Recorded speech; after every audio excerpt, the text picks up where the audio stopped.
Hello and welcome back to Basic Topology, the video series where we talk about topological spaces and their applications.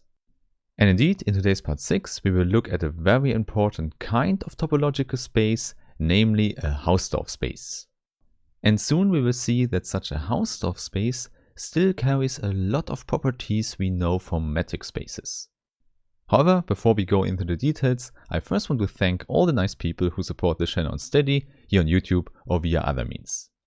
And please don't forget, as a Steady supporter you can access a lot of additional material like PDF versions, books and quizzes. And by clicking the link in the description, you can see that the annual membership is not so expensive. Okay, then without further ado, let's immediately start by looking at the topological space Xt. So X is a set and T a collection of subsets of X. And as you already know, these special sets we call open sets. So the topology of T tells us which subsets of X are open and which are not. Hence, depending on the topological space, we could have a lot of open sets or only a few. And this is a crucial thing if you want to separate two different points X and Y in our space. Because it's simply not guaranteed that you can find two disjoint open sets, one that contains X and one that contains Y. Only if we can do that, we would say that we can separate the 2 points.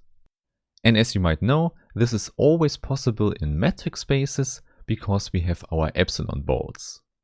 However, in a general topological space, this might not work, and we already know one example where it fails, namely the indiscrete topology. There, the only open sets are given by the whole space X and the empty set, which means we cannot separate two different points. And now you might already guess, whenever we have this property given, our topological space is called a Hausdorff space.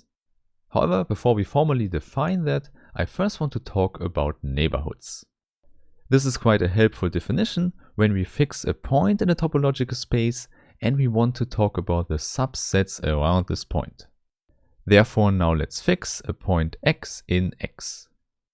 And now most importantly, we don't restrict ourselves to open sets, we can take any subset A that contains the point X. So we have a lot of choices and some of these subsets are called neighborhoods of the point X. Indeed, the name already suggests that a lot of points have to lie around X. And in the topological space, this would mean that we can find an open set that contains X. And moreover, this open set that we can call U has to lie completely inside A. So you could say we have to find a small enough open set. This means it should be a subset of A, but it still should contain X.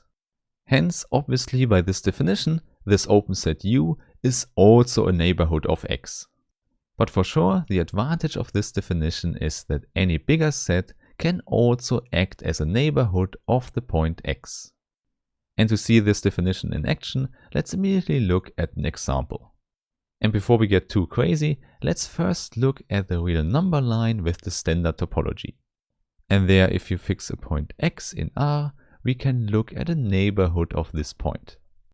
So for example, if you take the interval from X to X plus 1, then it should be obvious that this is not a neighborhood of the point X.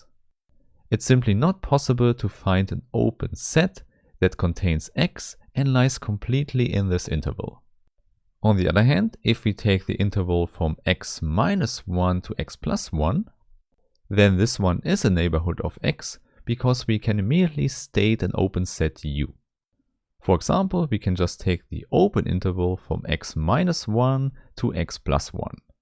In fact, this is already small enough because it lies completely in our closed interval here. And this might be already good enough for examples because I think the notion is quite clear. And indeed, we can immediately use it for the definition of a so-called Hausdorff space.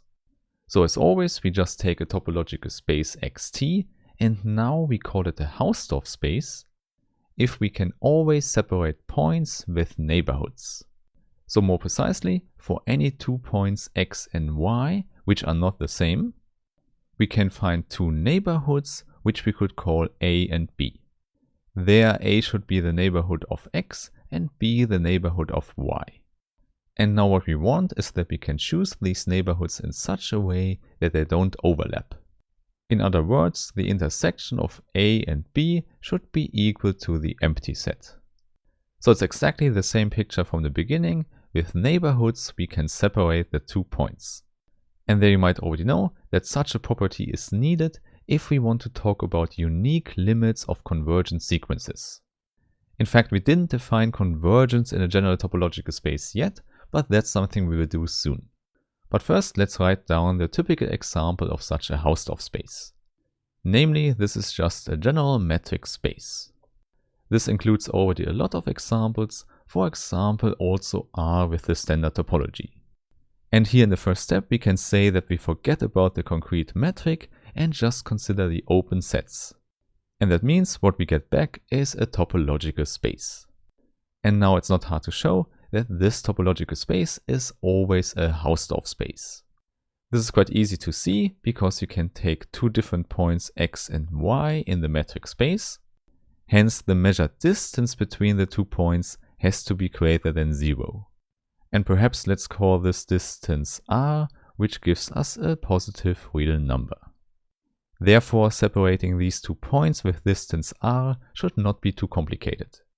There are a lot of possibilities, but maybe just let's split the distance in 3 parts. So we can define epsilon as r divided by 3. And with that we immediately have our neighborhoods by the epsilon balls around the points. Which means both neighborhoods we consider here have the radius epsilon. And then one is centered at x and the other one at y.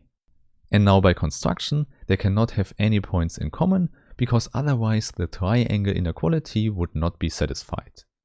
And with that we have shown the Hausdorff property. So you can already keep that in mind, a Hausdorff space is a generalization of a metric space. And soon we will look at Hausdorff spaces which cannot be induced by a metric space. In that sense, this is definitely something new, something that is more general. But even for metric spaces, it's often helpful to just work in a topological manner where we can use the Hausdorff property. But this is definitely something for the next videos, so I really hope I meet you there again and have a nice day. Bye bye.